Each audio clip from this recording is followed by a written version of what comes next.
OMG, sobrang natakot ako ng bonggang-bongga dito sa libro na 'to, as in, hindi siya supernatural, crime thriller siya, as in walang supernatural aspect about this book. Kind of meron pero, um, you'll find out. But anyway, I gave this 5 stars kasi talagang I was really freaked out.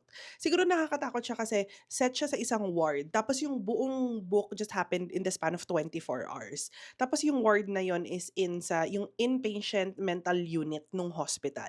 So syempre 'di ba ang nakakatakot siya in a way na yung medyo unstable kasi yung mga tao dun, and they are quite violent.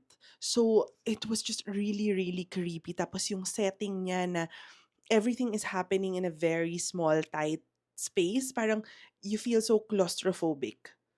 So, the premise is there's this si Amy, parang ano siya, hindi intern, basta parang, hindi pa siya graduate talaga sa medical school. So, kailangan niyang mag-spend ng 4 hours dito sa Ward D, and very notorious yung Ward D. Parang maraming tsismis na parang happening mysteriously sa Ward D na very scary talaga siya. So, she has to stay there for 24 hours overnight.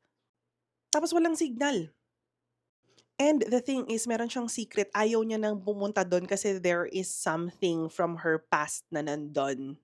So I think this is free on Kindle Unlimited, so check it out.